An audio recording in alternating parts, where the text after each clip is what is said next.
अस्सलाम वालेकुम क्लास। आज हमने चैप्टर नंबर 1 की प्रॉब्लम करने हैं और प्रॉब्लम की जो क्लास है ना उसको मैंने 2 या 3 पोर्शन में डिवाइड किया है। कुछ प्रॉब्लम वो हैं जो हमने बिल्कुल करने भी नहीं है, कुछ प्रॉब्लम वो हैं जो हमने करने हैं लेकिन वो थोड़े से लेंथी हैं, थोड़े से अजीब हैं, तो उनको मैंने जो है ना वो बाद में रखा है। अभी आज इसमें हम लोग जो है ना बिल्कुल आसान आसान सा जो प्रॉब्लम है उनको हम लोग ट्राई करेंगे। अच्छा, जो आज हमने प्रॉब्लम करने हैं ना वो इनको मैंने मार्क कर लिया, हम बस आज ये प्रॉब्लम करेंगे।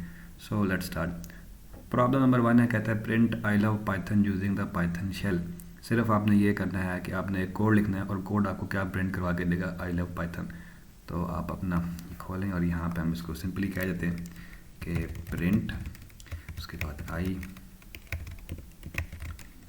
लव पाइथन, तो ये हमें प्रिंट करके दे देगा। अच्छा, अब यहाँ पे एक बात बताने वाली है कि ये प्रिंट के आगे 2 ब्रैकेट्स क्यों हैं।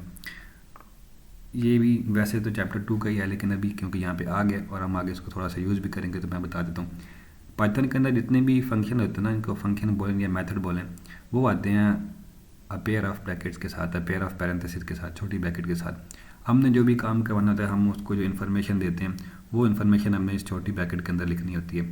अब इन्फॉर्मेशन किस टाइप की होती है, डाटा की कौन कौन सी टाइप है, ये भी चैप्टर 2 में है। ये जो मैंने लिखा है ना इंग्लिश में जो भी चीज़ लिखी होगी ना, जो चीज़ हम लोग इंग्लिश में प्रिंट करवाना चाहते हैं, ये जो इंस्ट्रक्शन हम उसको इंग्लिश में दे देंगे पाइथन को, that set of instruction given in English is called a string, STRING string. और जब भी हम लोग पाइथन में स्ट्रिंग के साथ डील करेंगे तो हमने स्ट्रिंग के जो है ना स्टार्ट में और एंड पे या तो डबल इन्वर्टेड कॉमर्स लगाए हैं या फिर सिंगल लगाने पर। अगर मैं यहाँ पे सिंगल भी लगाता हूँ फिर भी हमारा काम चल जाएगा। ये तो नहीं कॉमा किधर गया, ठीक है, यहाँ पे भी मैं सिंगल लगाता हूँ और अगर मैं इसके एंड पे भी सिंगल कॉमा लगाता हूँ तो फिर भी इसकी आउटपुट पे कोई फ़र्क नहीं पड़ने वाला। ठीक हो गया।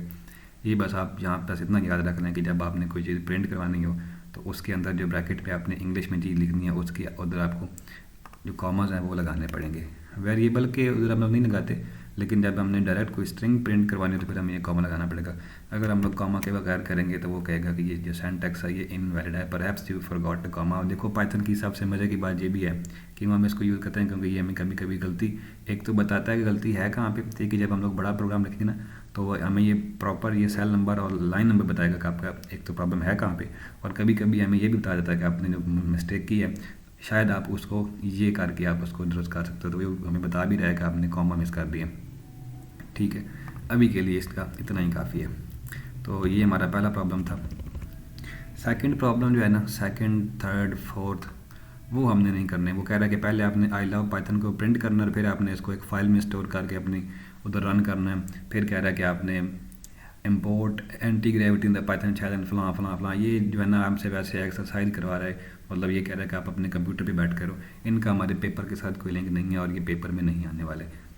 ठीक है, 2, 3 और 4 ये नहीं आएंगे। ओके, अब हमारे इंटरेस्टिंग प्रॉब्लम स्टार्ट होंगे। प्रॉब्लम को ना मैं थोड़ा सा लंबा करूँगा मैं 2 या 3 अलग अलग मेथड्स आपको प्रॉब्लम सिखा रहा हूँ, बाकी आपकी मर्ज़ी है जिस मर्ज़ी से आप करें, और मैं आपको सजेस्ट भी करूँगा कि कौन सा मेथड अच्छा है। ओके, प्रॉब्लम नंबर 5 है, compute the area for triangle with base 10 and height 12, recall that the area for triangle is half the base time the height. कह रहा है कि ट्रायंगल की बेस 10 है, हाइट 12 है, आपने उसका एरिया फाइंड करना है। और बुक वाला इतना अच्छा है कि उसने आपको ट्रायंगल का फार्मूला भी बता दिया कि कहीं आपको भूल ना गया हो। अब इसको करने का एक तरीका तो ये हो सकता है कि जो है ना जिसको हम लोग कहते हैं कि बिल्कुल बिगिनर लेवल बेस और हाइट और वो है ना, तो हम इसको क्या लिखेंगे 1/2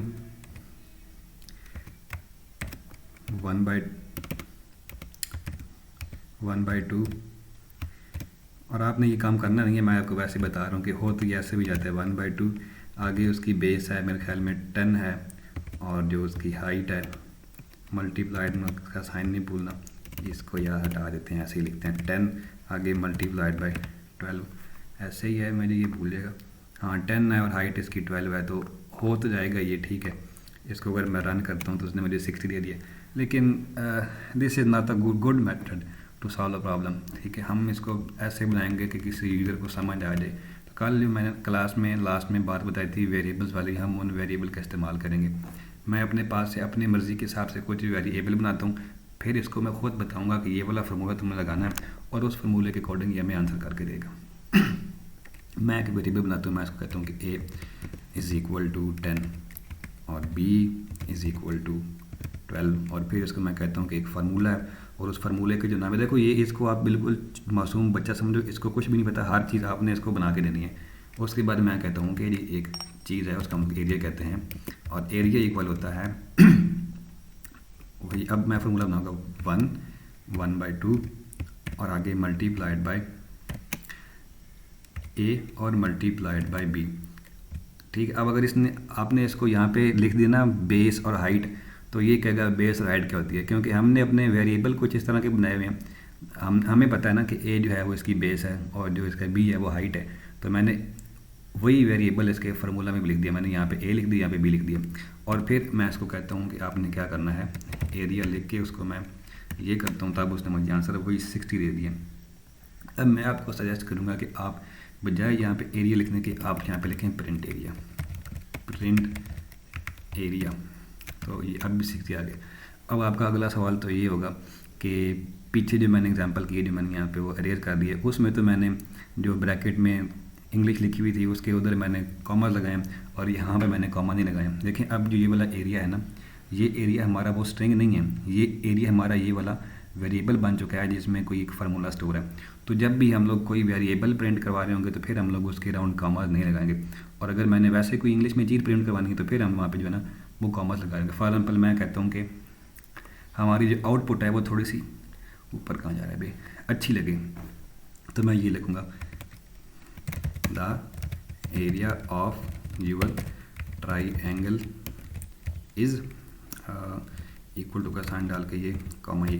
तो अब देखना आप किस तरह की आती है आउटपुट। अब उसने हमें आउटपुट भी ऐसी बना के दिखा है, the area of your triangle is equal to 60। अब जो ये चीज़ है ना, ये वाली चीज़ स्ट्रिंग कहलाती है, जो कि इंग्लिश में लिखी हुई है, तो उसके राउंड मैंने कॉमा लगा दिए। लेकिन ये वाला एरिया क्योंकि हमारा एक वेरिएबल है, तो वेरिएबल के राउंड हम लोग कॉमा जो है वो नहीं लगाएंगे। ठीक हो गया, समझ आ गई। अब अगर आपका दिल करे तो आप ये चेंज भी कर सकते हो, आप यहाँ पे बेशक पूरा लिख दो, यहाँ पे आप लिखो ये इसकी बेस थी, और यहाँ पे आप लिखो कि ये इसकी HEIGHT हाइट थी। अब ये क्या करेगा, अब इसको फिर एरर क्रिएट करना चाहिए, क्योंकि नहीं कर रहा, क्यों नहीं कर रहा भाई, एक मिनट। अच्छा हाँ, अब ठीक है। अब देखो ना, मैंने इसको वेरिएबल बनाया हुआ है बेस और एक वेरिएबल बनाया हुआ है हाइट, और जब मैंने एरिया का फार्मूला बताया तो मैं कह रहा हूँ कि जो एरिया आपने करना है कैलकुलेट, वो आपने ऐसे करना है कि 1/2 multiply by B multiply by H. अब इसने मुझे एरर दे दिया है कि ये एच क्या है और बी क्या है, वो कह रहा है कि मुझे ये पता ही नहीं है। ज़ाहिर बात है, हमने इधर कोई एच लिखा हुआ ही नहीं है, एच को ये जानते नहीं है, हमने लिखा हुआ है बेस, राइट। तो अब जो आप वेरिएबल का नाम यहाँ पे डिफाइन करोगे ना, जब आप इसको अपने पास से वो वाला फार्मूला बता के समझा रहे होगे, तो फिर आपने फार्मूला में भी वेरिएबल का वैसे का वैसा ही नाम लिखना है। अब यहाँ पे लिख दो बेस और यहाँ पे लिख दो HIEIGHT। अगर आपने यहाँ पे भी स्पेलिंग गलत की तो फिर वो उसको गलती कर देगा। अब देखो 60 आ गया, ठीक है। तो समझाने का मकसद ये था कि जो आप अपना वेरिएबल का नाम यहाँ पे लिखोगे ना, वही आपने यहाँ पे लिखना। अगर आपने थोड़ी बहुत गलती की है, फॉर एग्जाम्पल मैं यहाँ पे T डाल देता हूँ, तो फिर भी इसको एरर क्रिएट करना चाहिए। देखो आप कह रहा कि फिर आपने क्या किया, मुझे नहीं पता कि ये HTT क्या है, तो स्पेलिंग का आपने ख़ास ख्याल रखना है, ठीक है। तो ये होगा हमारा प्रॉब्लम नंबर 1, जिसमें मैंने 2-3 आपको एरर भी बता दिए और प्रॉपर वे बता दिया कि आपने इसको कैसे सॉल्व करना है। आगे चलते हैं। उसके बाद computer surface area and volume of a cylinder with radius 5 and height 3। आपने एक सिलेंडर की जो है ना वो वॉल्यूम फाइंड करना है, साथ में उसका सरफेस एरिया फाइंड करना है। रेडियस 5 है और हाइट उसकी 3 है। तो अगेन अच्छा, ज़रूरी भी नहीं है कि आप ये इधर आप बेशक कोई और चीज़ लिख दो, वही पुरानी बात, इधर आप लोग जो है ना वो वली लिख दो और यहाँ पे आप जो है वो बेशक असलम लिख दो, क्योंकि इसने ये नहीं देखना कि आपने वेरिएबल का नाम क्या रखा है। बस अगर रूल ठीक है, फार्मूला ठीक है, तो आप फार्मूले में रूल में रह के आप इससे कुछ भी करवा सकते हो। असलम लो भी, अब भी जवाब जो है ना मेरे ख्याल में 60 आना चाहिए। ओहो, अब देखो ना, मैंने यहाँ पे M डाला, यहाँ पे M डाला नहीं है, तो उसने एरर बना दिया। लो अभी भी 60 आ गया, ठीक है। तो आपकी मर्ज़ी है, जौन सी मर्ज़ी वेरिएबल यूज़ करो, रूल ठीक है तो काम ठीक है। अच्छा, अगला क्वेश्चन क्या था, उसका रेडियस था 5 और हाइट थी उसकी 3। रेडियस को हम लोग डिफ़ाइन करते हैं, पहले इसको बताते हैं कि कोई चीज़ रेडियस के नाम की है। अब अगेन यहाँ पे वेरिएबल है तो अपनी मर्ज़ी से आप इसका नाम चूज़ कर सकते हो। मैं इसको लिखता हूँ कि चलो सिंप्लिसिटी के लिए R इज़ इक्वल टू 5 और इतनी कमज़ोर मेमोरी है मेरी, रेडियस 5 है और हाइट इसकी 3 है, और हाइट को मैं सिंपली एच कह रहा हूँ, वो इसी इक्वल टू 3 है। अब आप चाहो तो यहाँ पे पूरा रेडियस लिख दो, यहाँ पे पूरी हाइट लिख दो, यहाँ पे बेशक RAD लिख दो, यहाँ पे आप लिख लो HEI, तो वही मर्जी है आपकी। फिर इसको मैं कहता हूँ कि एक फार्मूला है, वो फार्मूला क्या है कि जो इसका वॉल्यूम है ना, अब वॉल्यूम को मैं VOL लिख रहा हूँ, तो जब मैं आगे जाके प्रिंट करूँगा तो फिर प्रिंट में मुझे VOL लिखना पड़ेगा। अगर मैं प्रिंट में जाके वॉल्यूम पूरा लिखता हूँ तो फिर वो कहेगा ये वॉल्यूम किधर से आ गया। तो जो इसको आप पहले बात बताओगे वही आपने एंड पे जाके से पूछनी है। अच्छा जी, वॉल्यूम इज इक्वल टू, अब सिलेंडर का वॉल्यूम क्या होता है, 3 डायमेंशनल है ना, तो इसका एरिया के साथ ठीक है मुझे याद आ तो गया, लेकिन इसमें एक चीज़ है, देखो वॉल्यूम में और सरफेस एरिया में आता है पाई, और पाई क्योंकि मैथ के मॉड्यूल में पढ़ा हुआ है तो पहले तो हमें वो मैथ को लगाना पड़ेगा, अदरवाइज हमें ये देगा एरर। तो मैं इसको पहले कहता हूँ कि अपने मैथ को ज़रा मैथ एज एम अच्छा, अब इसकी जो वॉल्यूम का फार्मूला होता है वो क्या होता है, वो होता है pi r square multiplied by L. ठीक है, एल उसकी लेंथ होती है लेकिन हम उसको यहाँ पे हाइट मान रहे हैं, तो M dot pi multiplied by इसका जो रेडियस है वो आर का स्क्वायर होता है, तो मैं डबल स्टार लगाऊंगा, आर स्क्वायर, क्या मसला है भाई, आर स्क्वायर, और फिर आगे पाई आर स्क्वायर, और उसके बाद क्या होती है इसकी हाइट होती है, तो मैं एच लिखता हूँ। अब अगेन अगर आपने यहाँ पे हाइट पूरा लिख दी है तो वो फिर एरर बनाएगा, कहेगा मुझे हाइट पता नहीं है, क्योंकि आपने यहाँ पे एच लिखा हुआ है तो आप यहाँ पे भी एच लिख रहे होगे। तो वॉल्यूम का मेरे ख्याल में यही फार्मूला होता है, पाई आर स्क्वायर और एच, हाँ ठीक है यही होता है। उसके बाद आपने इसको एक और फार्मूला बताना है कि अब आप यहाँ पे एस लिख दो सरफेस एरिया, या आप यहाँ पे SUR लिख दो, या आप यहाँ पे SA लिख दो, आपकी मर्ज़ी है। सरफेस एरिया वो जो फार्मूला होता है ना वो होता है इसका मुझे वो याद नहीं है, EDM वाले वो किए हैं, तो एक सरफेस ऊपर होती है एक नीचे होती है, दोनों का pi r square plus pi r square 2 pi r square हो जाएगा। सो 2 आगे फिर multiplied by math dot pi 2 pi, और आगे फिर मल्टीप्लाइड बाई आर और स्क्वायर आर, और इसका फिर स्क्वायर, ये हो गया ऊपर और नीचे का एरिया 2 पाई आर स्क्वायर, और फिर इसमें हम लोग प्लस करेंगे जो उसके कर्व्ड सरफेस का एरिया होता है वो होता है और सर्कमफेरेंस अगर हम लोग हाइट से करें तो 2 पाई आर इंटू एच, 2 उसके बाद multiplied by math dot pi, उसके बाद मल्टीप्लाइड बाई आर और multiplied by H, 2 pi r H. लो जी, अब इसको हम लोग क्या करेंगे कि किसी एक वेरिएबल में हमें स्टोर करना पड़ेगा इसको, तो बल्कि वेरिएबल में तो स्टोर हो गया ना, अब हमने इनको करवाना है प्रिंट। अब आपके पास दो तरीके हैं, या तो आप वॉल्यूम और SA लिख दो तो वो प्रिंट हो जाएंगे। फॉर एग्जांपल मैं लिखता हूँ वॉल्यूम और कामा डाल के आगे मैं लिखता हूँ SA, मैं यहाँ पे शिफ्ट और एंटर प्रेस करता हूँ तो उसने मुझे वॉल्यूम भी निकाल के दे दिया और उसने मुझे सरफेस एरिया भी निकाल के दे दिया है। ठीक है, एक तरीका तो होता है ये। दूसरा तरीका ये है कि आप वही जो मैंने पहले बताया आप प्रिंट वाला यूज़ करो। तो हम लोग क्या करेंगे, यहाँ पे लिखेंगे प्रिंट, एक पहले मैं कराता हूँ वॉल्यूम को प्रिंट, और नीचे आके मैं करवाता हूँ सरफेस एरिया को प्रिंट। इसका कोई फ़ायदा इसलिए मैं कह रहा हूँ कि आप प्रिंट यूज़ करो। शिफ्ट और एंटर प्रेस करते हो तो पहले उसने क्या किया, इसको ये प्रिंट करवा दिया वॉल्यूम को, फिर उसने आपको एरिया को प्रिंट करवा दिया। अगर आप चाहो तो आप ये एक ही लाइन में भी कर सकते हो। अगर आपको दो प्रिंट नहीं पसंद तो वॉल्यूम कामा आप इसको इधर ही कह दो कि सरफेस एरिया वॉल्यूम को इकट्ठा प्रिंट करवा दो, तो फिर भी ये क्या करेगा, इसने क्या किया वॉल्यूम का प्रिंट करवा दिया, फिर उसने सरफेस एरिया को प्रिंट करवा दिया। So it is totally up to you कि आप इसकी आउटपुट कैसे बनाते हो। ओके, उसके बाद अगला जो प्रॉब्लम है वो है ये, कंप्यूट द स्लोप बिटवीन 2.3459, और साथ में आपका वो फार्मूला बता रहा है स्लोप का कि वो क्या होता है y2 माइनस y1 और x2 माइनस x1। तो अब ये मैं 2 पॉइंट दिए हुए, पॉइंट के कोऑर्डिनेट्स और हमने इनकी स्लोप बतानी है। तो पहले हम लोग ये जो कोऑर्डिनेट्स हैं ये लिखते हैं, x1 जो है वो 3 है और x2 जो है वो 5 है। इधर हम लोग बना लेते हैं पहले, शिट एक मिनट गलती से बटन दब गया। अच्छा ठीक है, नया सेल ऐड हो जाएगा, हो गया।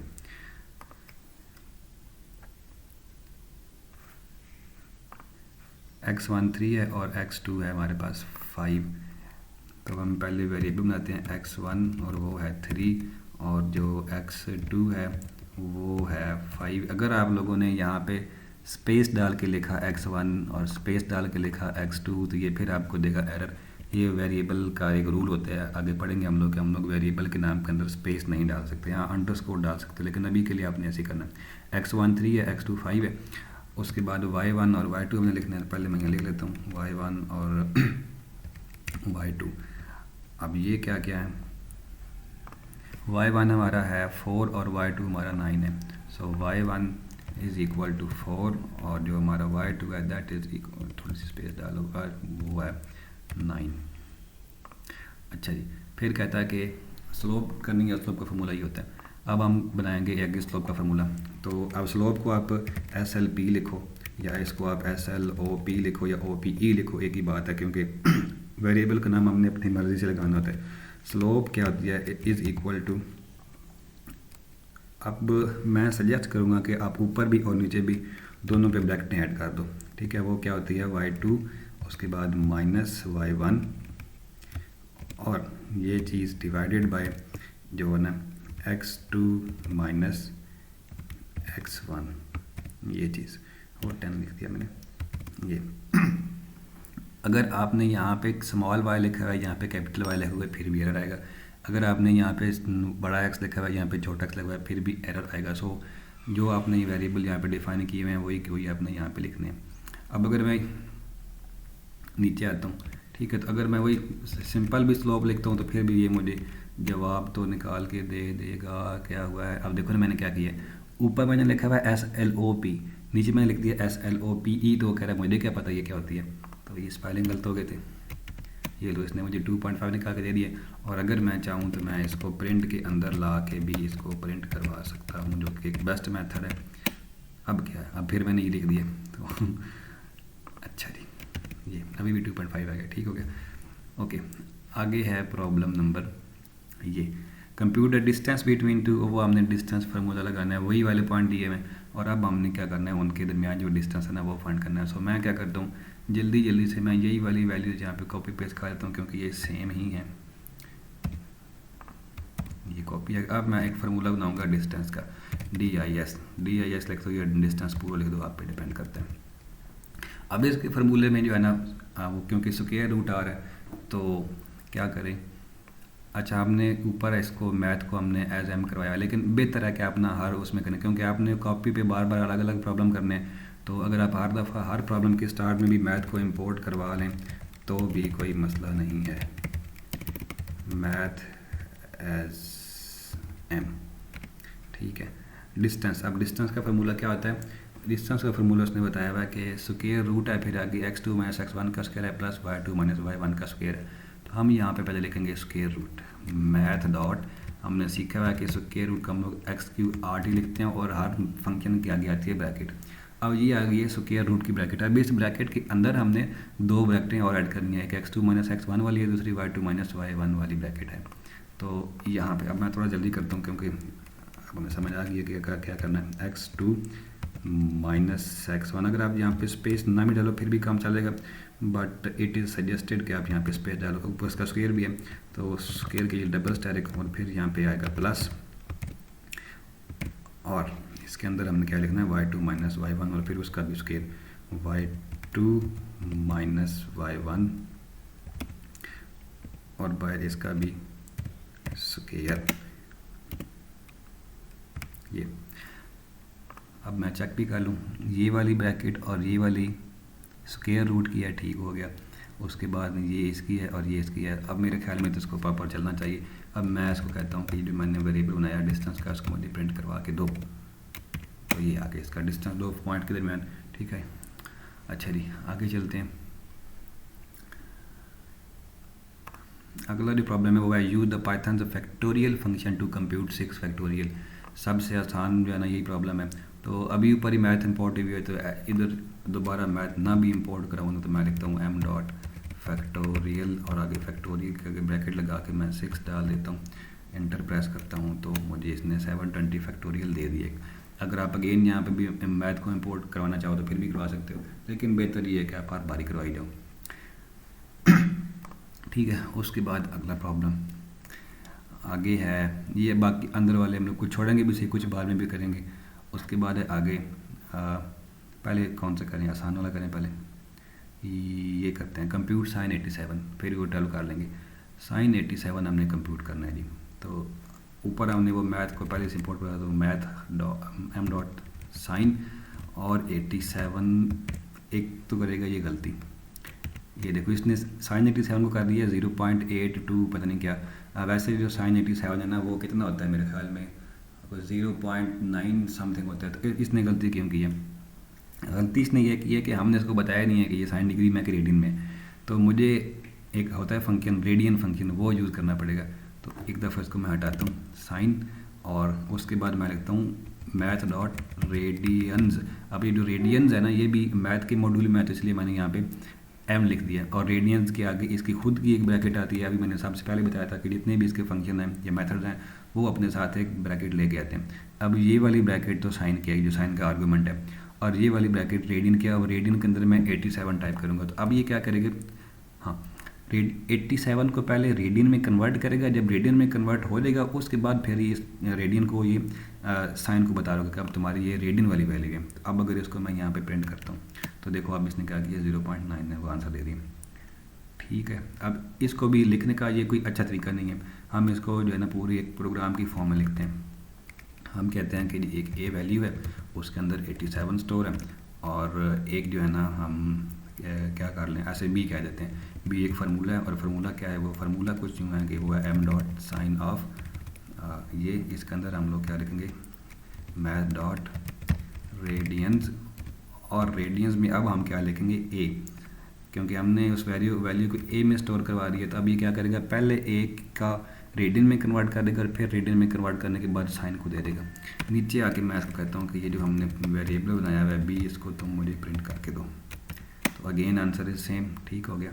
और अगर आपको ये बड़ा आंसर लग रहा है तो हम लोग क्या कर सकते हैं, इसको इसके स्टार्ट में एक और जो हमने ROUND पढ़ा था वो लगा दो, और एक ब्रैकेट यहाँ पे भी लगा दो ये, और यहाँ पे मैं कॉमा लेके, ये वैसे आप यूज़ ना करना राउंड वाला काम, लेकिन अभी मैं आपको जैसा एज एन एग्जांपल बता रहा हूँ, यहाँ मैं 4 लिखता हूँ। तो राउंड क्या करता है, जो उसके पहले लिखा होता है ना, जो उसका पहला मतलब होता है ब्रैकेट में, वो तो हमारा फंक्शन है। कॉमे के बाद जो मैंने 4 लिखा था, अब ये इसको 4 DP तक क्या करेगा, इसको इसने करवा देना है राउंड ऑफ। तो ये देखो इसने 4 DP तक राउंड करवा दिया, लेकिन आपने राउंड को यूज़ नहीं करना, आपने सिंपल है ना यहाँ तक ही अपने काम को स्टॉप करना है।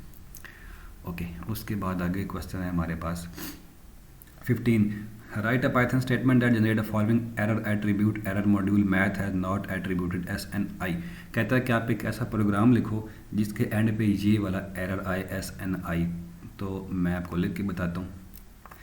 मैथ हमारी इंपोर्ट हुई है ऊपर, तो पहले आप क्या करो, मैं लिखता हूँ कि m डॉट SNI, और आगे अपने पास से कोई भी वैल्यू लिख देता हूँ, वही पुरानी वैल्यू।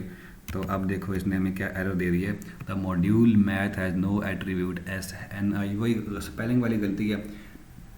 वो कह रहा है कि मैथ के मॉड्यूल को पता नहीं है कि SNI क्या होता है, मतलब मॉड्यूल में ये है ही नहीं।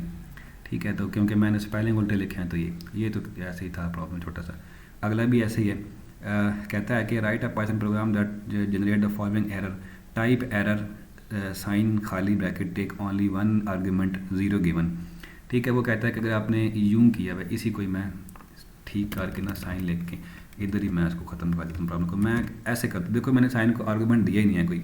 तो अब ये क्या कह रहा है, the sine take exactly 1 argument, और हमने कितने दिए, 0 दिए हुए। ठीक है, और अगर मैं यहाँ पे इसको 2 अलग अलग आर्गूमेंट दे दूँ, ठीक है, ये अब ये कहेगा कि साइन टेक एग्जैक्टली 1 आर्गूमेंट और 2 गिवन, ये देखो।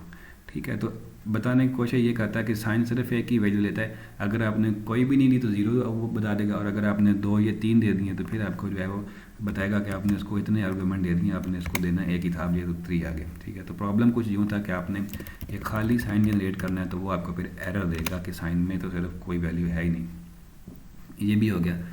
उसके बाद आगे है, आगे क्या ये, if P is a logical expression then law of non contradiction state that P and not P is always false, verify the P true and फिर वही प्रॉब्लम जो हमने पीछे एग्जांपल में किया है। ये अब हमारे पास एक उसने हमें दे दिया है, लॉजिकल एक्सप्रेशन है, और कहता है कि इसका आंसर हमेशा फॉल्स आएगा, बेशक P की वैल्यू ट्रू हो या P की वैल्यू फॉल्स हो। अब हमने इसको जो है ना वो करना है प्रूफ।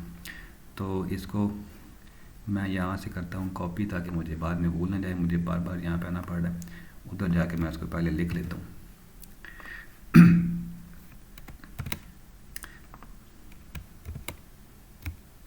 ये मैंने काम करना है। अच्छा जी, एक प्रॉब्लम मैं छोड़ नहीं दी ऊपर, हाँ वो रह गया, उसको हम बाद, ठीक है वो बाद में देखते हैं। अच्छा इधर हम क्या करेंगे कि पहले वही कल वाला काम है, इसको पहले हम लोग हैश टैग में एडिंग देते हैं। आपने भी पेपर में एडिंग देनी है। पहले हम अज्यूम करते हैं कि जो p है ना, अज्यूमिंग दैट p इज़, पहले ट्रू लिख लेते हैं, p जो है वो ट्रू है। तो अब यहाँ पे हम लोग वो लॉजिकल एक्सप्रेशन बनाते हैं, ब्रैकेट से ब्रैकेट लगा देते हैं। ये चलो ब्रैकेट ना भी लगा होती यहाँ पे कौन इतना वो बन रहा। ब्रैकेट वैसे आपकी मर्ज़ी है, अगर आपने इसको थोड़ा सा अच्छा बताना है पढ़ने वाले के लिए तो ब्रैकेट लगा भी लो। p ट्रू है तो हम यहाँ पे 1 स्टोर कर देते हैं एंड नॉट p। अब अगर मैं यहाँ इसको रन करता हूँ तो मुझे फॉल्स बोलेगा। ज़ाहिर बात है, उसने खुद ही बताया था कि आप जो मर्ज़ी p की वैल्यू पुट करो, इसने फॉल्स आना है। आगे हम लिखते हैं कि क्या करें, अज्यूमिंग p इज़ फॉल्स। तो अब अगर मैं यहाँ पे 0 लिखता हूँ, 0 एंड नॉट 0, ठीक है, तो फिर भी ये इसका आंसर फॉल्स ही अगर 0 ही आएगा। लेकिन ये ना कोई अच्छा तरीका नहीं है प्रॉब्लम करने का। हम इसको ना किसी और तरीके से करते हैं, पेपर में करने के लिए जो है ना एक और मेथड भी है। अच्छा अगर मैं यहाँ पे ट्रू लिख दूँ, TRUE ट्रू, और यहाँ पे भी मैं लिख दूँ TRUE ट्रू, और इधर देखो ना मैंने ट्रू ट्रू लिखा है तो वो ग्रीन हो गया। अगर आपने यहाँ पे छोटा टी डाला है तो फिर ये ग्रीन नहीं होगा, फिर आपको ये एरर देगा, ठीक है। तो जो बड़े टी वाला ट्रू और बड़े एफ वाला फॉल्स है ना, वो भी इसके अंदर स्टोर है और उसको अच्छी तरह से पता है कि ये बड़े ट्रू का मतलब होता है और बड़े एफ वाले फॉल्स का क्या मतलब होता है। अभी भी ये आपको फॉल्स ही आंसर देगा। और अगर आप यहाँ पे भी लिखो, यहाँ पे मैं लिखता हूँ FALSE फॉल्स, और इसके एंड पे भी क्या हुआ, और इसके एंड पे भी मैं लिखता हूँ फॉल्स, तो फिर भी मुझे अभी इंग्लिश में आंसर देगा, ठीक है। लेकिन ये कोई वो नहीं है, वे नहीं है प्रॉपर प्रॉब्लम सॉल्व करने का। हम इसको जो है ना ऐसे करते हैं कि हमारे ये पेपर में जो है ना पढ़ने में ज़रा अच्छा लगे। इसको मैं डिलीट करता हूँ और यहाँ पे ये मैं अपने पास से कोई एक वेरिएबल बनाता हूँ। मैं कहता हूँ कि जी एक a है और उस a में क्या है p एंड नॉट p। नीचे मैं करता हूँ b। ओके, अब मैं क्या करता हूँ, अज्यूम करता, इधर ही मैं कहता हूँ कि assuming that p is false. दूसरा मैं बनाता हूँ variable b is equal to 1 and not 1। नीचे आके मैं कहता हूँ कि मुझे तो जो a था वो भी प्रिंट करवा के दे, और फिर इसको मैं कहता हूँ कि जो b था वो मुझे प्रिंट करवा के दे। अगेन आप अगर चाहो तो आप इस b को a के आगे कॉमा डाल के भी लिख सकते हो। अब देखो, अब ये बेस्ट मेथड है प्रॉब्लम सॉल्व करने का पेपर के लिए। आप इन दोनों को किसी एक वेरिएबल में स्टोर करवा दो और फिर आप उस वेरिएबल की जो वैल्यू है वो प्रिंट करवा दो। अच्छा, वीडियो की लेंथ थोड़ी सी लंबी होने वाली है, आधा घंटा हो गया, तो एक काम करते हैं, इनको यहीं पे रोकते हैं। एक प्रॉब्लम हमारा वो वाला रह गया, और उसके बाद ये जो लॉजिकल ऑपरेटर्स के जो प्रॉब्लम है, ये आगे वाले प्रॉब्लम जो है ना वो थोड़े थोड़े लंबे हैं, तो उनको हम लोग जो है ना अगली वीडियो में देखते हैं। तब तक आप इनकी प्रैक्टिस कर लें, और ठीक है, अल्लाह हाफिज़।